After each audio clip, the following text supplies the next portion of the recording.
느헤미야 2장 17절에서 20절 말씀 통해서 방해 공작이라는 제목으로 좀 말씀을 나누고자 합니다. 성도님들 혹시 머피의 법칙이라고 들어보셨나요? 아마 들어보셨을 텐데, 내가 뭔가를 하려 할 때에 내가 계획하고 내가 바라던 그런 방향대로 일이 진행되는 것이 아니라 내가 그렇게만 안 됐으면 좋겠다라는 그런 방향으로 그 일들이 이렇게 이끌림을 당하는 것, 이런 것들을 머피의 법칙이라고 합니다. 우리가 살면서 이런 일들을 가끔 겪게 되는데요. 좀 쉬운 예로 세차를 하면 비가 옵니다. 그래서 저는 세차를 잘 안 합니다. 비가 올 때까지 기다리고 있는데, 예를 들어서 학생의 경우에는 마음 먹고 공부하려 하면은 갑자기 친구한테 전화가 옵니다. 아니면은 갑자기 중요한 TV에서 무슨 나라 국대 경기가 한다든지 급한 약속이 있어서 시작도 못한 공부를 다 내려놓고 밖에 나가야 되는 그런 상황이 있겠죠.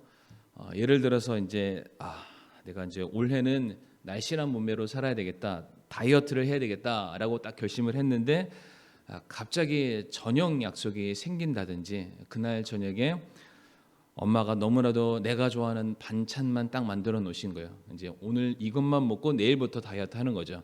이미 다이어트는 실패한 겁니다. 이게 우리 살면서도 이런 일들이 있지만 이 신앙생활 가운데서도 이런 일들은 종종 있습니다.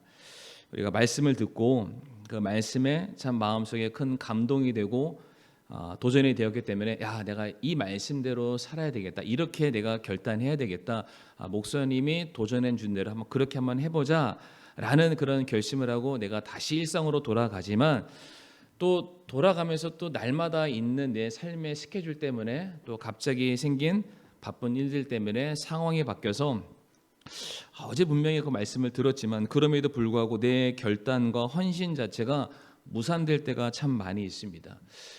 기도도 마찬가지가 아닌가 생각이 드는데, 기도 정말로 중요합니다. 기도해야만 합니다. 그런데 기도하려고 딱 마음 먹고 기도를 하려고 딱 무릎을 꿇는 순간 왜 이렇게 머릿속에 온갖 잡다한 생각들이 막 떠오르면서 기도하는 시간보다는 생각하는 시간이 더 긴 그런 것들을 경험하기도 하고요. 때때로 내가 새벽 기도를 가야 되겠다라고 딱 작정을 했는데 갑자기 다음날 아침 일기예보를 보니까 비가 오거나 온도가 영하로 떨어지거나, 하나님께서 나를 긍휼히 여겨주셔서 오늘도 집에서 쉬라고 하시나 보다. 그래서 이제 그 결단까지도 내려놓게 되죠. 뭐가 됐든 뭔가 좀 마음을 먹고 뭘 해야지라고 하면은 그냥 처음에 가졌던 마음과는 다르게 상황이 좀 귀찮게 여겨진다든지, 아니면은 갑작스럽게 약속이 생긴다든지, 내가 하는 일들이 무엇인가 틀어져서 도저히 내가 주를 위해서 시간을 내는 모든 일들이 힘들고 어려워지는 아마 그러한 상황들을 겪어보셨을 겁니다. 이런 일들이 항상은 아니더라도 뭔가 하려고 마음 먹었을 때에 그것과 반대되는 상황들이 갑자기 발생해서 내 계획 자체를 무산시키는 것들, 오늘 본문에 바로 그러한 상황들이 연출되고 있고요. 우리가 그 사건들을 바라보면서 몇 가지로 좀 저희들이 좀 도전받고 교훈받기를 원하는데, 일단 느헤미야 하면은 우리가 너무 잘 아는 말씀이기도 합니다.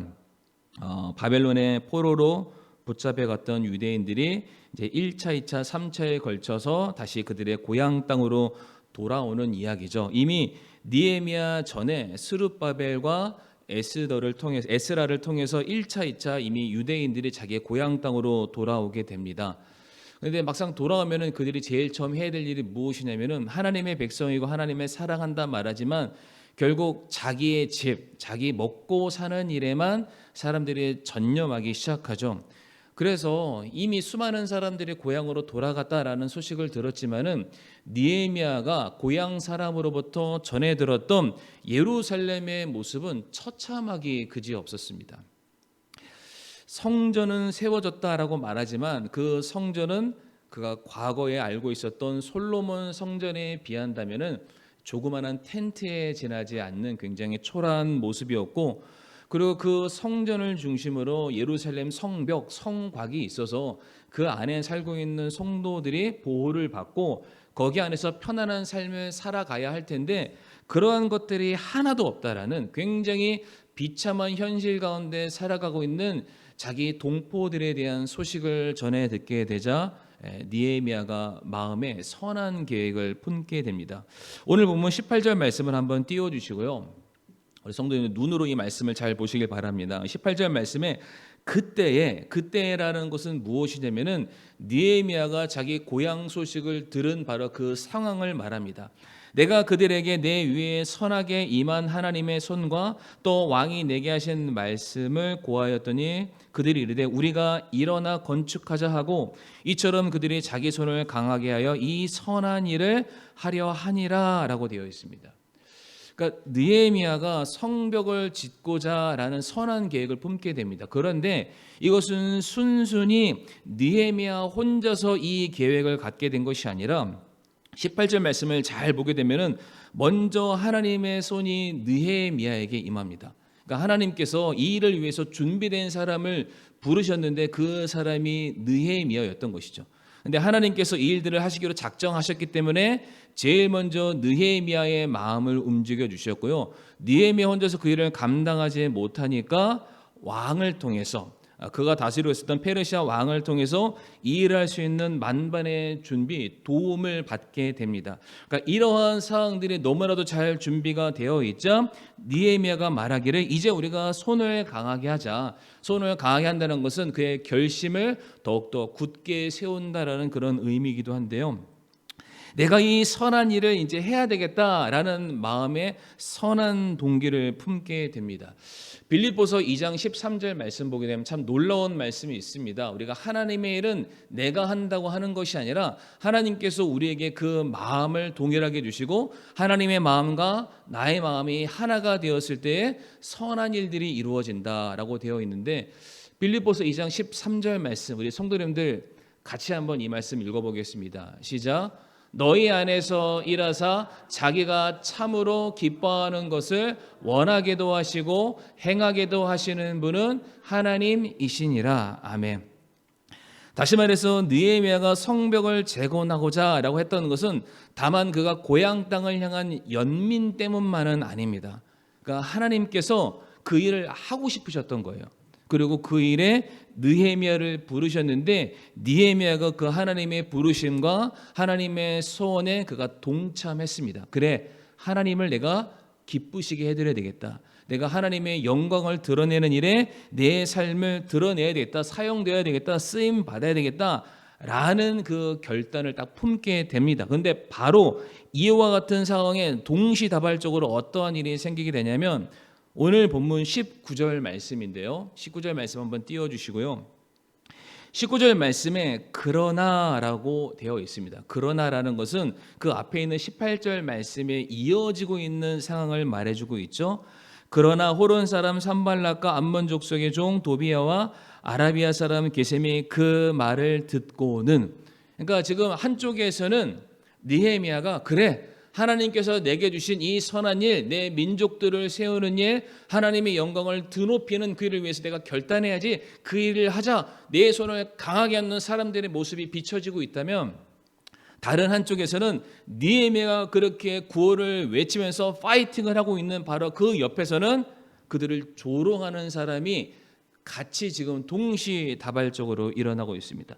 다시 말해서 한쪽에서는 우리가 건축하자라고 선한 결의를 다지고 있는 바로 그때에 마치 기다렸다는 것처럼 다른 한쪽에서는 그 말을 듣자마자 조롱하고 업신여기는 자들, 다시 말해서 선한 일과 그 선한 일을 막는 악한 세력이 동시에 지금 등장하고 있다라는 것을 알 수가 있습니다. 성경을 제가 보니까 이런 일들이 참 많더라고요. 그러니까 무엇인가 선한 일을 이루고자 할 때 그것을 막는 세력들이 일어납니다. 다니엘서 말씀 한번 좀 보도록 하겠습니다. 다니엘서 6장 10절에서 11절 말씀을 제가 한번 읽어보겠습니다. 그런데 다니엘은 그 조서에 도장이 찍힌 것을 알고도 자기 집에 들어가 자기 방에서 예루살렘을 향하여 창문을 열고 전에 하던 대로 하루에 3번씩 무릎을 꿇고 기도하며 자기 하나님 앞에서 감사를 드리더라. 이제 다니엘이 여러 왕을 섬기게 되는데 이 6장에서는 다리오라는 새로운 왕을 그가 섬기게 됩니다. 근데 다리오라는 왕이 등극하게 됐을 때 그 밑에 있는 신하들이 다니엘을 시샘했습니다.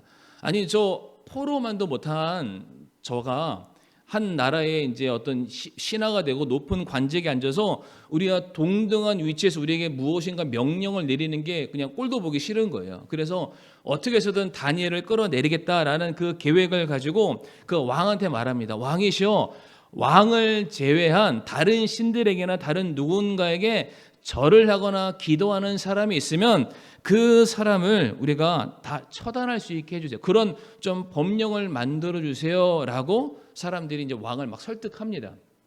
왕이 설득을 당하죠. 그런 법령이 선포가 됩니다. 그런데 이 사실을 다니엘이 알았음에도 불구하고 다니엘은 늘 하던 대로 하루에 3번씩 무릎을 꿇고 자기 집에서 감사의 기도를 하나님께 올리게 되죠. 그런데 11절 말씀 보면은 뭐라고 되어 있나요? 무엇으로 시작하죠? 그때에는 언제입니까? 다니엘이 기도하고 있을 때를 말합니다. 그때에 이 사람들이 모여서 다니엘이 자기 하나님 앞에서 기도하며 간구하는 것을 발견하고라고 되어 있습니다. 지금 다니엘이 어디서 기도하고 있죠, 성도님들? 10절 말씀 보면은 자기 집에서 기도하고 있습니다. 아니 자기 집에서 기도하는 것을 어떻게 사람들이 발견할 수 있을까요? 11절 말씀에 발견하다라는 이 단어의 뜻을 제가 찾아보니까 찾아내다, 조사하다라는 뜻이에요. 그러니까 이미 사람들은 다니엘이 정해진 시간에 자기 집에서 하나님께 기도한다는 사실을 이미 알고 있었고 그가 기도함으로 말미암아 그들이 세웠던 계략에 빠지도록 만반의 준비를 한 상태에서 그를 찾아갔던 겁니다. 다시 말해서 한쪽에서는 선한 일을 이루려고 하고 있는데 다른 한쪽에서는 그 선한 일을 끌어내고자 하는 악한 세력의 방해 공작이 동시다발적으로 지금 일어나고 있는 것이죠. 요한복음 13장 말씀도 우리가 좀 찾아볼 텐데요. 요한복음 13장 말씀 보면 어떠한 사건이 있냐면 사탄이 가룟 유다의 마음속에 생각을 집어넣는 장면이 있습니다. 악한 계획을 세우게 되는 거죠. 결국에는 예수님을 팔아 넘기고 예수님을 십자가에 못 박게 하는 그 일에 가룟 유다를 사용하게 됩니다. 자, 그런데 이 13장 2절 말씀 보면 뭐라고 되어 있나요? 저녁 식사가 끝날 무렵에 이제 마귀가 시몬의 아들 가룟 유다의 마음속에 그분을 배반하여 넘겨주려는 생각을 넣었더라라고 되어 있습니다.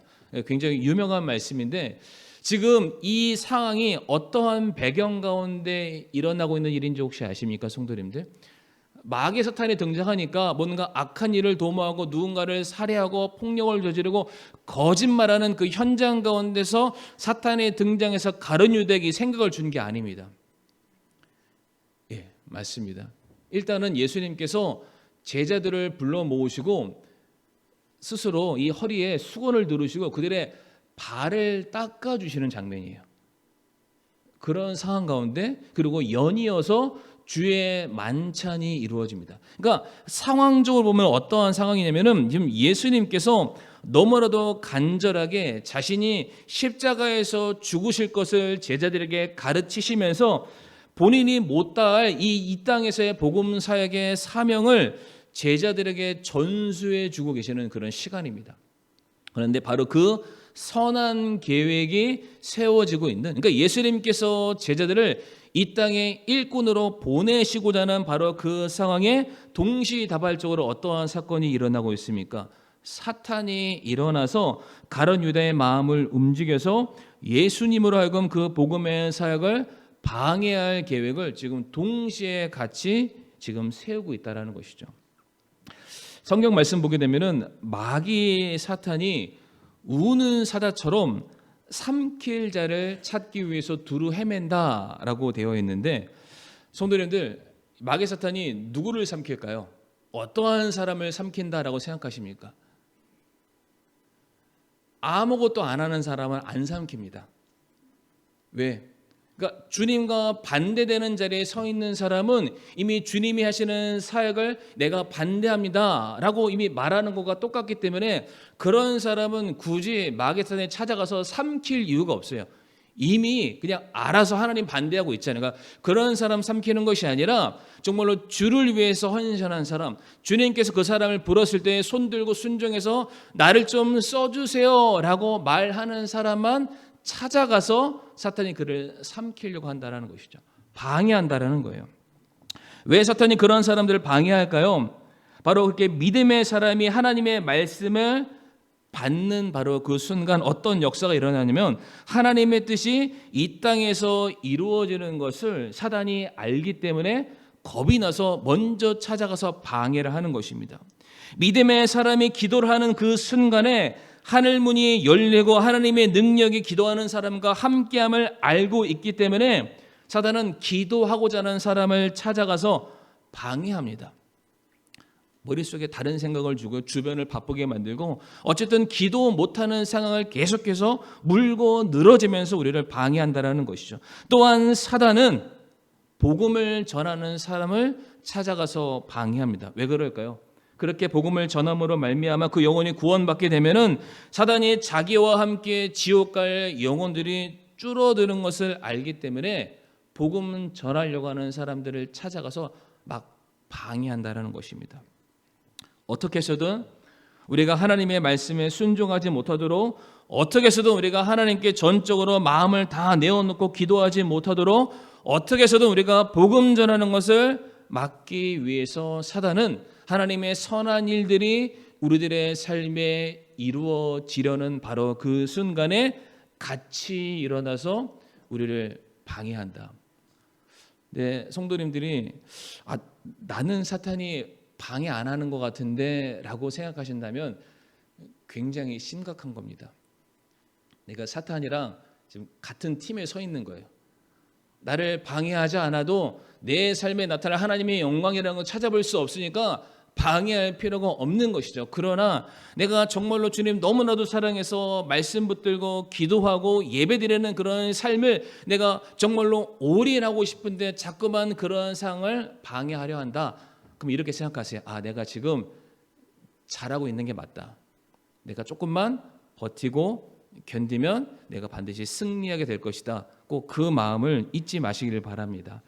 그래서 이와 같이 사탄이 우리를 방해할 때 우리가 무엇을 기억해야 되느냐, 딱 두 가지만 간단하게 말씀드리길 원하는데 오늘 본문 말씀에 다 나와 있습니다. 첫 번째로 사탄이 우리를 방해할 때 우리가 처음으로 기억해야 될 것은 무엇이냐면은 모든 일의 주권은 하나님께 달려 있음을 믿으시는 저와 성도님들이 되기를 바라겠습니다. 오늘 보면 20절 말씀을 한번 띄워주시고요. 20절 말씀 보게 되면 상반절에 이러한 말씀이 있습니다. 그때 내가 그들에게 대답하며 그들에게 이르되, 그러니까 느헤미야가 자기를 방해하는 사람들에게 말하는 거예요. 그들은 그 성벽을 세울 수 없다. 그 성벽을 세워봤자 짐승 한 마리 올라가면 무너져 버릴 거다. 그 사람들은 자꾸만 비난했지만 느헤미야가 그들에게 말하기를 하늘의 하나님 그분께서 우리를 형통하게 하실 것이다.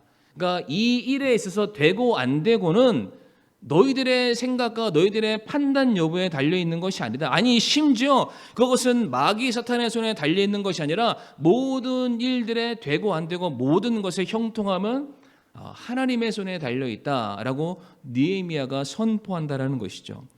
다니엘서 4장 35절 말씀 보면은 다니엘이 이렇게 고백을 합니다. 그분께서는 땅의 모든 거주민을 아무것도 아닌 것으로 여기며, 여기서 땅의 거주민은 네 옆에 있는 친구들만을 말하는 것이 아니라 이 땅에서 권세 잡은 모든 사람들까지도 포함해서 하는 말입니다. 암만 세상의 왕들이 느부갓네살이고 뭐고 상관없다. 그러한 사람들이 나를 막아선다 할지라도 하나님 보시기에 그들은 아무것도 아니다라고 말을 하고 있고요. 그 다음에 뭐라고 되어 있습니까? 하늘의 군대 안에서든지 땅의 거주민들 가운데서든지 자신의 뜻대로 행하시나니, 그러니까 하늘의 군대 뭘 말할까요? 마귀 사탄과 같은 공중의 권세 잡은 자 역시 그들이 아무리 우리보다 대단한 능력을 가지고 있다 할지라도 그 사람들의 그 영적인 세력과는 상관없이 하나님은 자신의 뜻을 반드시 행하실 것이다. 아무도 그분 하나님의 손을 멈추게 하거나 그분께 이르기를 당신이 무엇을 하나이까 하지 못하리라. 하나님이 하시는 일들은 그 무엇도 막을 수 없다라고 지금 말하고 있습니다. 그러니까 지금 느헤미야가 말하는 것이 무엇이냐면은 내가 다른 사람 말하는 거 신경 쓸 틈이 없다. 혹여나 마귀 사탄이 나를 막는다 해도 내가 그런 것에 주눅들을 필요가 전혀 없다. 지금 내가 당장 신경 써야 될 것은 무엇이냐면은 내가 하는 그 일에 있어서 어떠한 제약과 문제가 있는지를 고민할 것이 아니라 이 일을 하나님께서 기뻐하시는가? 지금 이 일을 통해서 하나님께서 무엇을 이루시기를 원하는가? 하나님의 마음을 헤아리고 그 부르심에 순종하는 것이 우선이다라고 지금 느헤미야가 고백했다라는 것이죠. 다시 말해 모든 것이 하나님의 손에 달려 있다. 사무엘상 14장 6절 말씀 보게 되면은 요나단, 다윗의 그 보셨던 요나단이 이런 고백을 합니다. 혹시 주께서 우리를 위하여 일하시리로다. 많은 사람으로 구원하시든지 혹은 적은 사람으로 하시든지 그다음 뭐라고 되어 있습니까? 주께는 제약이 없느니라. 아마 기억하실 거예요. 사울의 아들 요나단이 자기 병기 드는 병사 딱 한 명, 단 둘이죠. 블레셋 진영에 들어가서 그들을 무찌르기 바로 직전에 그가 기도하면서 이와 같이 구합니다. 만약 하나님께서 우리를 통해서 일하시고자 한다면 사람의 숫자는 중요하지 않다. 하나님이 우리를 부르시고 우리를 사용하신다면 우리는 그 능력에 쓰임받게 될 것이고 하나님께서 부르시고 사용하시는 모든 사람들에게는 제약이 없다. 그 믿음 가지고 나아갔을 때 그들이 놀라운 승리를 거두게 되었다라는 것을 우리가 알고 있습니다. 참 우리가 살면서 우리가 특별히 무슨 일을 하려 할 때 특별히 그것이 내 개인적인 일이 아니라 우리가 주 안에서 믿음 안에서 어떠한 일을 하고자 했을 때 안 된다라고 막는 사람들이 많이 있습니다. 자신들의 경험과 지식을 동원해서 굉장히 부정적으로 말하거나 우리들의 마음의 선한 동기를 꺾는 그런 사람들이 간혹 우리 주변에 등장할 수가 있습니다.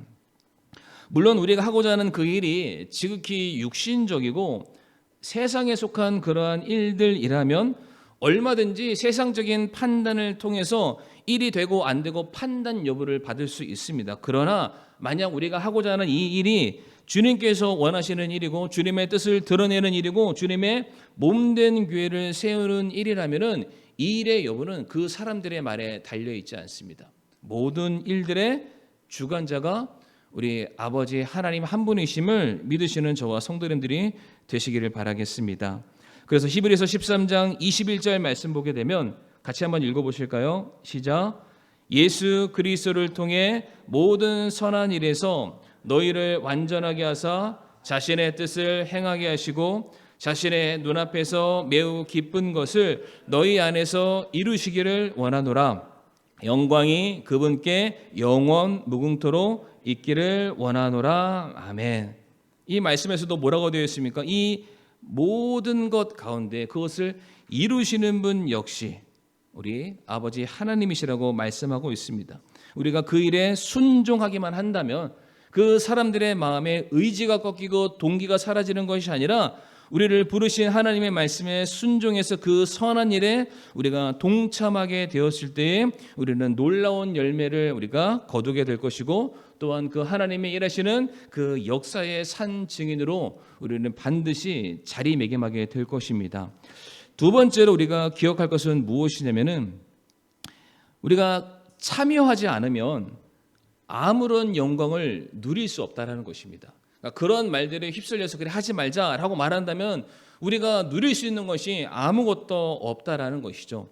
오늘 본문 20절 그 후반절 말씀에 이렇게 되어 있습니다. 이제 느헤미야가 하늘의 하나님께서 우리를 형통하게 하실 것이다. 그러므로라고 말합니다. 그러니까 너네들이 나한테 뭐라고 말하든 상관하지 않고 나는 이렇게 할 거다. 나는 왜 하냐? 그 이유를 말하는데 그러므로 그분의 종인 우리가 일어나 건축하려니와 오직 너희는 예루살렘에서 아무 목도 없고 권리도 없고 기념물도 없다라고 말하고 있습니다. 그래 너희들 안 된다라고 그렇게 결정하고 안 된다라고 그렇게 판단이 세웠으면은 아무것도 하지 마라. 근데 나는 할 거다. 나는 하나님과 함께 할 거다. 하나님의 능력으로 이 일들을 감당하게 될 것이다. 하나님께서 내 안에 주신 그 선하신 소원, 기쁜 일에 나는 동참해서 하나님이 이루시는 그 일들을 통해서 그 영광을 나는 맛볼 것이고 그 놀라운 그 분깃 열매에 나는 참여하는 자가 될 것이다. 너 참여하지 마라고 말하는 거예요. 나는 하겠다라는 것이죠. 제가 이 20절 말씀을 보면서 누구의 고백이 생각났냐면 모르드게가 에스더에게 해줬던 그 말이 생각났습니다. 에스더 4장 13절과 14절 말씀 우리 한 절씩 좀 교독해 보겠습니다. 그때 모르드게가 명령하여 에스더에게 회답하되 내가 왕의 집에서 모든 유대인들보다 더 잘 피하리라고 스스로 생각하지 말라. 전적으로 잠잠하면 유대인들은 다른 곳으로부터 해방과 구출을 받으려니와 너와 내 아버지 집은 멸망하리라. 내가 이와 같은 때를 위해 왕국에 들어갔는지 누가 알겠느냐 하니라. 아멘. 지금 모르드게가 에스더에게 따끔하게 충고하고 있죠. 야, 네가 하지 않는다고 해서 하나님의 그 선하신 뜻이 사라지거나 멈춰서는 것이 절대로 아니다. 그러나 네가 기억해야 될 것은 무엇이냐면은 너는 이 일을 통해서 어떠한 영광도 누리지 못할 것이다. 그리고 네가 그 영광을 누리지 못하는 것뿐만 아니라 이미 하나님께서 그 선한 일을 위해서 너희들의 모든 필요들과 은사들과 모든 것을 다 채워주셨다. 그 모든 것이 너 개인의 만족과 유익을 위해서가 아니라 하나님의 영광에 위해서 쓰라고 주신 것인데 그것을 사용하지 않았으니까 그것마저도 내가 가져가겠다. 너 그렇게 될 거다라고 모르드게가 에스더에게 경고를 해줍니다. 실제로 예수님께서도 사복음서 보게 되면은 그 불의한 종에 대해서 뭐라고 말하는지 아시죠? 그 한 달란트를 받았으나 숨겼던 종을 향해서 슬피 울며 이를 갈미 있을 거다라고 그에게 징계를 하시면서 그가 가지고 있는 달란트마저 뺏어서 충성했던 순정했던 자에게 줬던 그 모습, 지금 동일한 맥락 가운데 그 말씀을 하고 있습니다.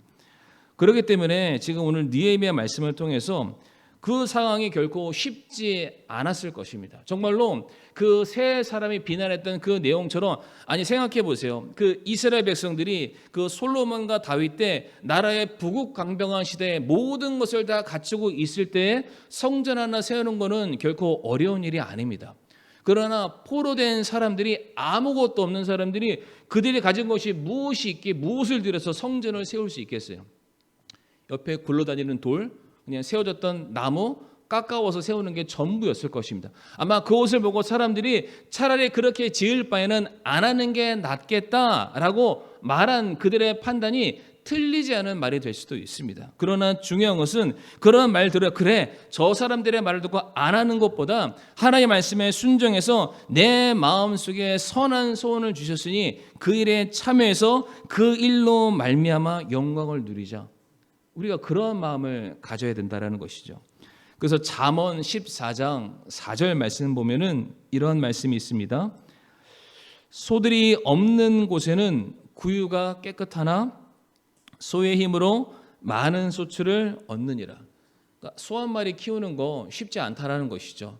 그냥 편하게 살고 싶으면 안 키워도 된다. 그러나 잊지 말아야 될 것은 그 소로 말미암아 얻는 것이 많은 것처럼 우리가 주를 위해서 헌신하는 것, 그 일이 쉽지는 않지만 그 일에 우리들의 삶이 쓰임받게 되었을 때에 우리가 누리게 될 영광과 상급이 더 크다라는 것을 말씀해 주고 계십니다. 베드로전서 4장 13절 말씀도 무엇이라고 말합니까? 오히려 너희가 그리스도의 고난에 참여하는 자가 되었으므로 기뻐하라. 이것은 그분의 영광이 드러날 때에 너희가 넘치는 기쁨으로 또한 즐거워하게 하려 함이라라고 되어 있습니다. 주를 위해 헌신하는 것을 고난이라고 말하고 있습니다. 당연하죠. 우리들의 시간과 삶을 드려야만 합니다.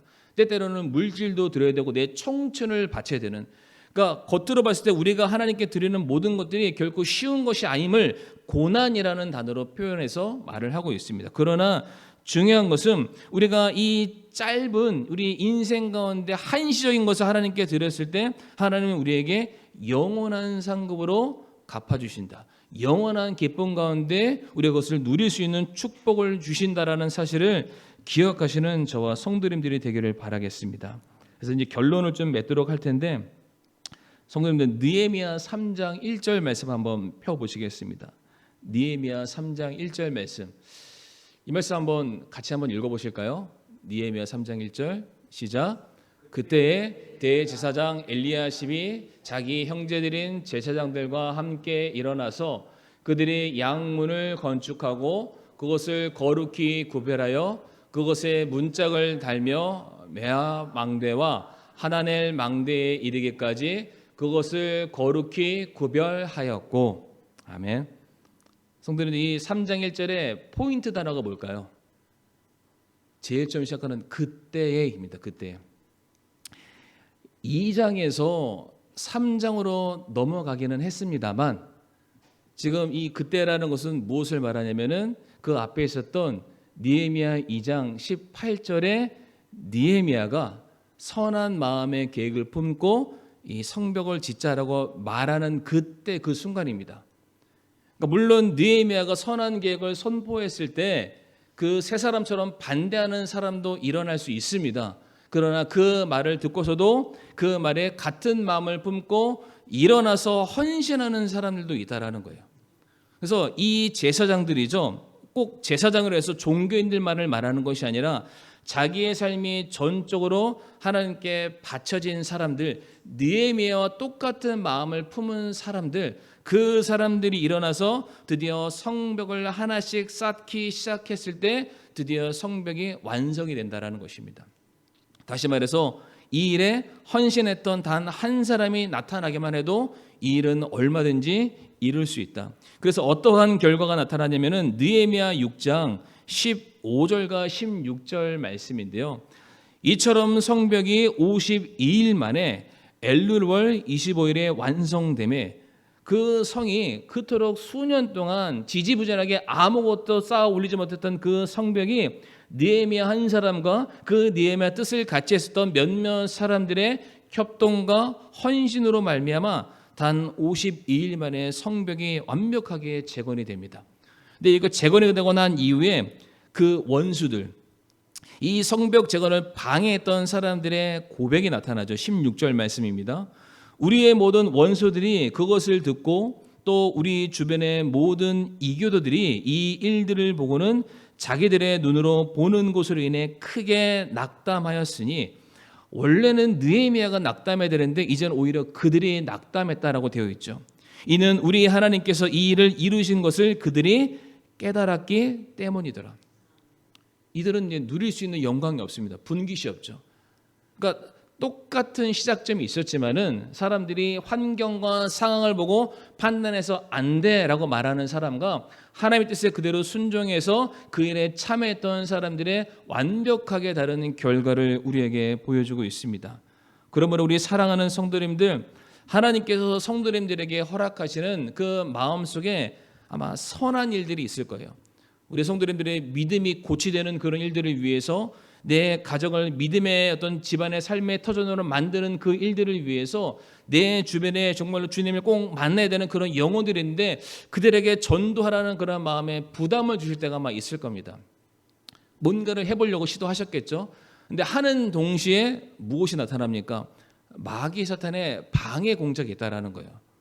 그러면은 우리도 모르게 안 되나 보다, 짐짓 이것을 내려놓게 되는데, 오늘 말씀을 기억하시면서 딱 두 가지, 이런 것들은 사람의 말과 사탄의 방해에 의해서 결정되는 것이 아니라 모든 것이 하나님의 손안에 달려있다. 내가 하나님께서 내 삶을 형통케 해달라고, 나와 함께 해달라고, 내게 능력 달라고 내가 더 기도를 해야 될 때이구나. 그리고 내가 이렇게 순종하며 나아갈 때 내가 이 놀라운 영광에 참여하는 기쁨이 있을 것이다. 이 두 가지를 기억하시면서 어떠한 영적인 방해가 있다 할지라도 담담하게 이겨내시는 우리 저와 성도님들이 되기를 바라겠습니다. 네, 이 시간 함께 오늘 말씀을 기억하시면서요. 오늘 두 가지죠. 모든 것이 하나님의 손에 달려 있고 우리가 그 영광에 참여할 수 있는 자가 되게 해달라고 이 시간 말씀을 놓고서 잠시 우리가 기도하는 시간 갖도록 하겠습니다.